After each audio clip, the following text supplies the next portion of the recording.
with that is, imagine, like, when you look up who runs Tupac's estate, it's a white man, man. Now, this is why, as black people, when you have anything, like the Bible says, man, you need to keep that inheritance in your family. Imagine all that Tupac money. Tupac was broke. Where was white people when Tupac was broke, man? They weren't there. When he was moving from city to city, where was these white people, man? When his mom was a Black Panther and on crack in jail and they wanted to give her life, where was these white people, man? They wasn't there.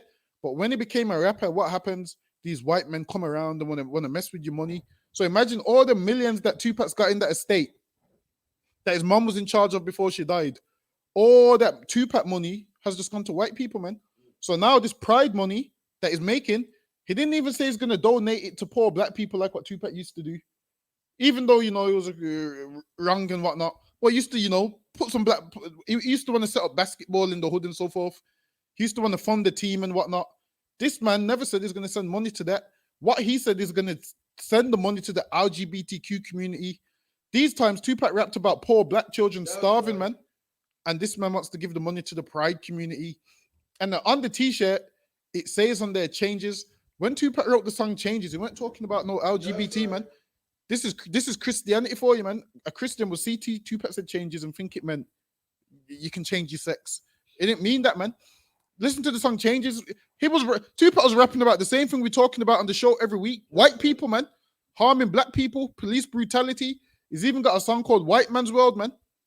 And guess what? Now the white man's took his money and supporting the LGBTQ community. Even his old outlaw friends came on the post and was like, Tupac would never stand for this. He was against all of this stuff. Listen, man, you know he was against it because he dissed Dr. Dre for being gay, man. Which I believe Dr. Dre probably is. I think he is.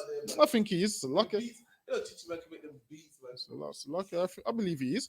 So now imagine that, all that money, all them albums he made, all them songs he made, them 300 plus songs he made, which were all released after his death, just for some white man to own his estate, man.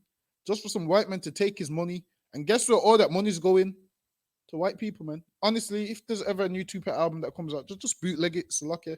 Just bootleg it. Don't even pay for it. Because the money's not going to him and the money's not going to black people.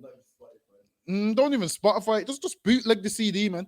Why? Because they do this with everything. They steal everything, man. Everything that we have, they steal it. Imagine they could have went to this real gay man in the hood and said, yo, we're going to use you for LGBT. They went and used the man who weren't a part of it, which is so disgusting, man. And that's the nature of Esau. Everything you work hard for, at the end of the day, white people just steal it, man.